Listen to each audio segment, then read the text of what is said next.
ලිගම ප්‍රාදේශීය සභාවේ සභාපති ලසන්ත වික්‍රමසේකර මහතා පසුගිය බදාදා වෙඩිතබා ඝාතනය කෙරේ ප්‍රාදේශීය සභාවේ මහජන දිනයේ සිය කාර්යාලයේ රැඳී සිටියේදී යතුරුපැදියකින් පලා ගිය සැකකරුවන් සහ විශේෂ පොලිස් කණ්ඩායම් කිහිපයක් විමර්ශන ආරම්භ අතර ඒ සඳහා CCTV දර්ශනද උපයෝගී කර ගැනුණා. ඒ අනුව සැකකරුවන් සංගම සිටින්නේ කැකිරාවේ බවට හඳුනාගත් අපරාධ පරීක්ෂණ දෙපාර්තමේන්තුවේ නිලධාරීන් තවත් පොලිස් කණ්ඩායම් කිහිපයක් සමග ඒකාබද්ධව කැකිරාව නිවාස 50 ප්‍රදේශයේ කමතක් සඳහා භාවිත කරන ලද භූමියක නිවසක් ඒ අලුයම් වැටළුවා. එහිදී සැකකරුවෙක් හා සැකකාරියක් අත්අඩංගුවට ගැනුණු අතර එම සැකකරු ඝාතන සිද්ධියේ යතුරුපැදිය පැද වූ පුද්ගලයායි.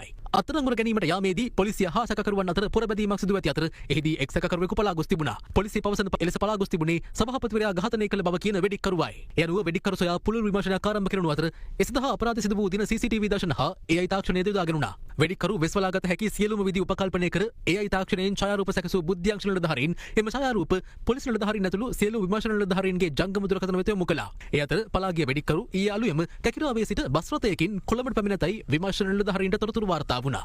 එම හෝඩුවාව මත පොලිස් නිලධාරීන් කොළඹ, මහරගම, නුගේගොඩ, කොට්ටාව, අතුරුගිරිය ඇතුළු ස්ථාන රැසක විශේෂ සෝදිසි මෙහෙයුම් දියත් කළා. මේ අතර වාරයේ කොළඹට පැමිණි සැකකරු එතැන් සිට බොරැල්ල සහස්පුර නිවාස සංකීර්ණයේ නිවසකට ඉතා සූක්ෂම ලෙස පැමිණ තිබූ අතර එහිදී සිය පෙනුම වෙනස් කර ගැනීම සඳහා කොණ්ඩේ කපා ඇඳුම් මාරු කරගෙන තිබුණා. පසුව මත්ද්‍රව්‍ය පානය කර ඇති සැකකරු සිය ජංගම දුරකථනය ආරෝපණය කර ගැනීම සඳහා එය එම නිවසේ සිටි අයෙක් වෙත ලබා දී ඇති බව පොලිසිය පවසනවා.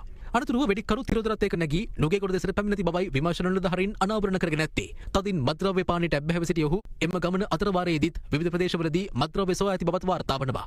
අපරාධය සඳහා කොන්ත්‍රාත් මුදලින් කොටසක් ඔහුට ලැබී ඇති අතර ඔහු එහි ඉතිරි මුදල ලබා ගැනීම සඳහා මහරගම නගරයට පැමිණ ඇති බව පොලිසිය අනාවරණ කරනවා. ඒ අතර වාරයේ සැකකරු මහරගම නගරයේ බෝගසාසල දුරකථන අලෙවිසලකට ගොඩ වී තිබුණේ ජංගම දුරකථනයක චාර්ජරයක් පිළිට ගැනීම සඳහායි. එහිදී සැකකරුට ඩුබායි රාජ්‍යයෙන් දුරකථන ඇමතුමක්ද ලැබී ඇති අතර එමගින් සැකකරුට දන්වා ඇත්තේ ඔහු සතුව ඇති ජංගම දුරකථනය හැකි ඉක්මනින් ඉවත් කරන ලෙසයි. ඒ අනුව ජංගම දුරකථන අලෙවිසලින් පිටතට පැමිණි සැකකරු නැවත වරක් පලා යාමට උත්සාහ දරන්නේ විමර්ශන නිලධාරීන් රැසකගේ උකුසු ඇස් ඔහු වෙත යොමුව තිබූ පසුබිමකයි. මහරගම ප්‍රදේශයේ සිට සැකකරු ලුහුමැද ආවේක්ෂණ නිලධාරියෙක් මෙම පුද්ගලයා වෙඩික්කරු බවට නිශ්චිත වශයෙන් අනාවරණ කර ගැනීමත් සමග වෙඩික්කරු සොයන මෙහෙයුම සඳහා නිලධාරීන් සකස් කරගෙන තිබූ WhatsApp සමූහයට ඒ බව දන්වා තිබුණා. මෙම මෙහෙයුම සඳහා සියලු තාක්ෂණික සහාය සපයමින් සැකකරු සිටින ස්ථානය ඒ වන විටත් තහවුරු කරගැනුණේ අපරාධ පරීක්ෂණ දෙපාර්තමේන්තුවේ නිලධාරීන් විසින්. කෙසේ වෙතත් තමා පසුපස එමින් සිටි ආවේක්ෂණ නිලධාරියා සම්බන්ධයෙන් ඇති වූ සැකය මත සැකකරු දිව යාමට උත්සාහ දරුවත් විමර්ශන නිලධාරීන් රසක් ඒ වන විටත් ඔහු අත්අඩංගුවට ගැනීම සඳහා ක්ෂණිකව එම ස්ථානට පැමිණ තිබුණා. ඒ අනුව ක්‍රියාත්මක වූ විශේෂ කාර්ය බළකාර නිලධාරීන් සහ බුද්ධ්‍යංශ නිලධාරීන් සැකකරු අත්අඩංගුවට ගත්තා.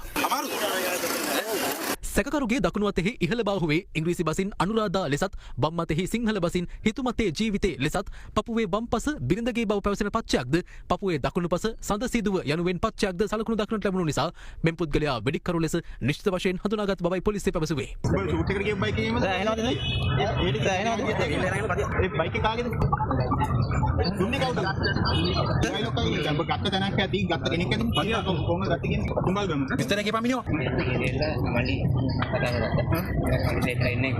බත් එක ආපු අනිත් එක කවුද ෂූට් එකට? අරේ අල්ලගත්තා. එතකොට උඹට වෙපන් එක කොහෙන්ද හම්බුනේ? මට කිව්වා ඉතින් 9 වෙනකොට එන්න කියලා. කවුද කිව්වේ? ඊට පස්සේ 9 වෙනකොටම ආවා. කොට සැකකරු ගාල්ල අඟුළුගහ ප්‍රදේශයේ පදිංචි වයස අවුරුදු 28ක් වන නුවන් තාරක නම් ඇත්තෙක්. පොලිසිය පවසන පරිදි මෙම සැකකරුට සොරකම් චෝදනා මත නඩු 5ක්, මංකොල්ල කෑම් චෝදනා මත නඩු 2ක්, ආයුධ තබා ගැනීම ඇතුළු චෝදනා වලට අදාළ නඩු රැසක් පවතිනවා.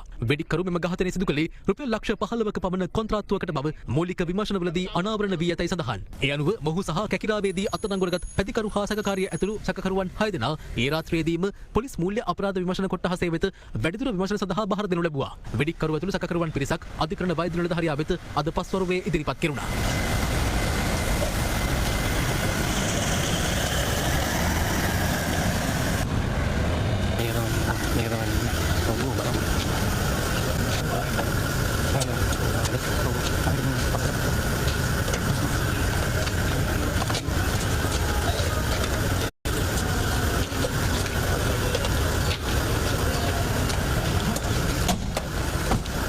ඔවුන්ගෙන් ප්‍රශ්න කර අධිකරණයට ඉදිරිපත් කිරීමෙන් පසු සැකකරුවන් රඳවාගෙන ප්‍රශ්න කිරීමට බලාපොරොත්තු වන බවයි පොලිස් මාධ්‍ය ප්‍රකාශක සහකාර පොලිස් අධිකාරී FU වුට්ලර් මහතා ආශා කළේ.